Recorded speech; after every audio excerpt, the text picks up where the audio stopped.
శ్రీగురుభ్యో నమ. శ్రీ మహాగణాధిపతయే నమ. శ్రీ సరస్వత్యై నమ. భక్తులారా, వ్యాస మహర్షి రచించిన మహాభారత ఇతిహాసం యథాతథంగా చెప్పుకున్నాం. ప్రతి శ్లోకం దాని అర్థం. ఇందులో భాగంగా నిన్నటి వరకు మనం ఆది సభ, అరణ్య, విరాట, ఉద్యోగ, భీష్మ, ద్రోణ, కర్ణ, శల్య, సౌప్తిక, స్త్రీ పర్వాలనే 11 పర్వాలు పూర్తి చేశాం.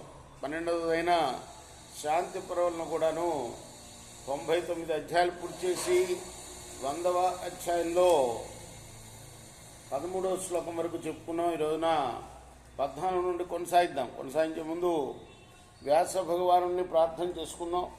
వ్యాసాయ విష్ణురూపాయ వ్యాసరూపాయ విష్ణవే నమో వై బ్రహ్మనిధయే వాసిష్ఠాయ నమో నమః. నారాయణం నమస్కృత్య నరం చైవ నరోత్తమం దేవీం సరస్వతిం వ్యాసం తతో జయముదీరయేత్. సమర్థ సద్గురు సాయినాథ్ మహారాజ్ की जय. నహ్యరణ్యేన శక్యేత గంతుం మృగగణైరివ తస్మాత్ సేనాసుతానేవ యోజయంతి జయార్ధిన.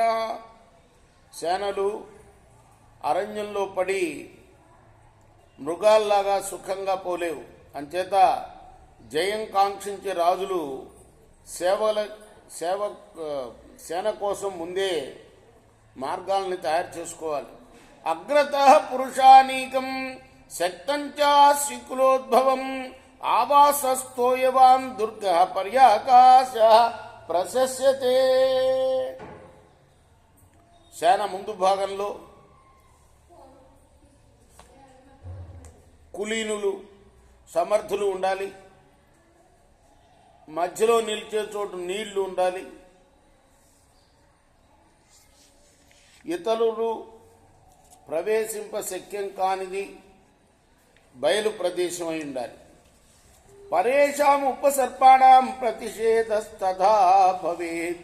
ఆకాశత్తు వనాభ్యాసం మన్యంతే గుణవత్తరం బహుభిర్ గుణజాతైశ్చ ఏ యుద్ధ కుశలా జనా ఉపన్యాసో భవేత్ తత్ర బలానాన్నాతి దూరతః. అలా కనుక ఉంటే శత్రువులు జొరబట్టడానికి వీలుండదు. సేనలు నిలవటానికి బయలు ప్రదేశం కన్నా అరణ్య సమీప ప్రదేశం మంచిది అంటారు. సేనలకు దగ్గరలో యుద్ధ నిపుణులు, గుణవంతుల రక్షణలో ధనాగారం ఉండాలి. ఉపన్యాసావతరణం పదాతీనాంచ గుహనం.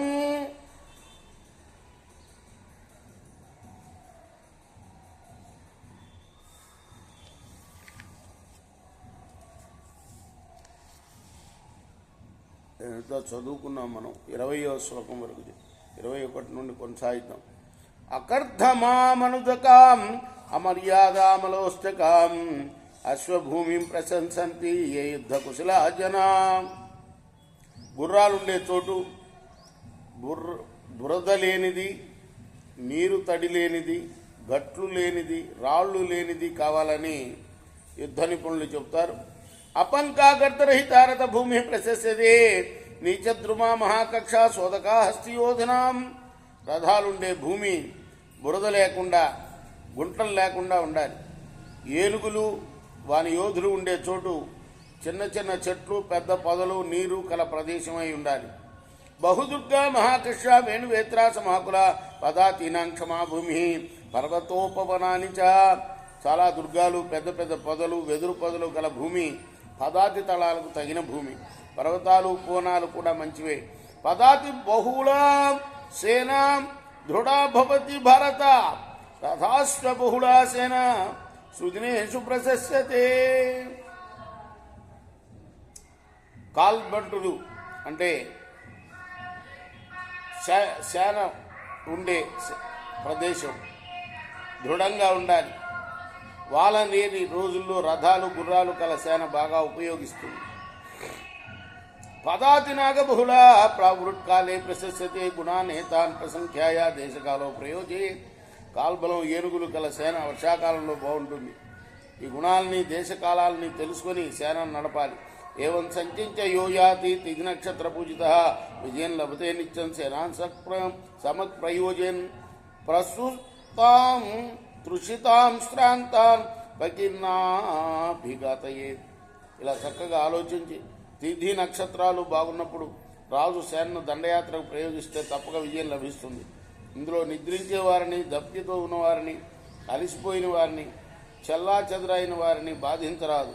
మోక్షే ప్రయాణే చలనే పాన భోజన కాలయో అతిక్షిప్తాన్ నిహతాన్ ప్రతను కృతిం. ఇక సువిశ్రబ్ధాన్ కృతారంభాన్ ఉపన్యాసాన్ ప్రతాపితాన్ బహిశ్చరామ పన్యాసాన్ కృతవేస్మానుసారిణి. నగరాన్ని విడిచేటప్పుడు, ప్రయాణించేటప్పుడు, భయ సమయంలోనూ, అన్నపానాల వేళ బాగా నలిగిన వారిని, దెబ్బతిన్న వారిని, బక్కచిక్కిన వారిని, దృఢత్వం లేని వారిని, పనిలో ఉన్నవారిని, రహస్య కృత్యాల్లో పాల్గొనేవారిని, బయట తిరిగే అల్పసేవకుల్ని, భవన సేవకుల్ని పీడించకూడదు. పారంపర్యాగతే ద్వారే ఏ కేచిద్ అనువర్తిన పరిచర్యావతో ద్వారే ఏచ కేచన వర్గిణ. అలా వంశపారంపర్యంగా రాజద్వారాలతో పనిచేసే వారిని, ఇంకా ఇతర సేవలు చేసే కొన్ని వర్గాల వారిని పీడించకూడదు. అనేకం ఏ విబంధంతి భిన్నం సంస్థాపయంతి సమానాశనపానస్తే కార్యా ద్విగుణచేతువేతన దశాధిపతయ కార్యా శతాధిపతయస్తథా తతః సహస్రాధిపతిం కుర్యాన్ శూరమతీంద్రితం యథా ముక్షాన్ సన్నిపాత్య వక్తవ్యా సంశస్పామహే విజయార్థం సంగ్రేణ నక్షామః పరస్పరం యహైవ తే నివర్తంతం ఏ చ కేచన భైరవః ఏ ఘాతయేయుః ప్రసనం కుర్వాణాస్తుమ్లం భ్రవేత్ న సన్నిపాతే ప్రసనం వదన్ వా కుర్యరీదృశ ఆత్మానం చ స్వభక్షం చ పాలయన్హంతి సంయుగే. ఇక శత్రుసేనను చీల్చి చెండాడేవారికి, చెల్లాచెదరైన తమ సేనను కూడగట్టగలవారికి రాజు తనతో సమానంగా అన్నపానాలు పెట్టాలి, రెట్టింపు వేతనం ఇవ్వాలి. 10 మందికి ఒకరిని, 100 ఒకరిని దళపతులను చేయాలి. తర్వాత సూర్యుడై అలసట ఎరగని వారిని 1000 మందికి అధిపతిగా నియమించాలి.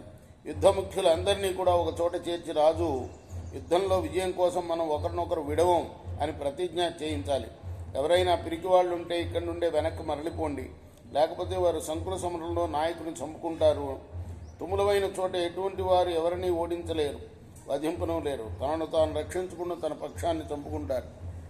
అర్ధనాశో వధో కీర్తి ఆయస్య పలాయనే అమనోజ్ఞ సుఖ వాచా పురుషస్య పలాయనే ప్రతిధ్వస్తోష్టదంతస్య న్యస్త సర్వాయుధస్వ చ అమిత్రైరవరుద్ధస్య ద్విషితామస్తు నః సదా మనుష్యాపసదాహ్యతే ఏ భవంతి పరాంగుఖా రాశివర్ధన మాత్రాస్తే నయతే ప్రేక్షతో నః అమిత్రాహృష్ట మనసా ప్రత్యుజ్యాంతి పలాయనం జైనస్థో నరాశ్చాత చందనైర్మండనేన చ యస్మాత్ సంగ్రామగత యశో వై గ్రంథి శత్రవః తదసహ్యతరం దుఃఖం అహం మన్యే వదాదపి జయం జానీత ధర్మస్య మూలం సర్వసుఖస్య చ యా భీరూణాం పరాగ్లానిః శూరస్తావధిగచ్చతి ते वयं स्वर्गमिच्छन्त संग्रामे चक्तजीविता जयन्तो वज्यमाना वा प्राप्नुयामा च सद्गतिम् एवं संसप्त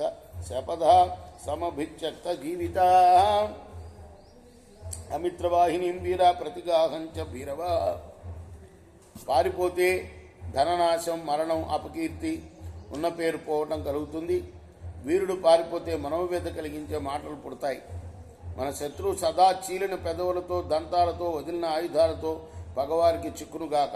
యుద్ధం నుండి పారిపోయి వచ్చిన వారు నరాధములు, రాశిని పెంచడానికి మాత్రం పనికి వస్తారు.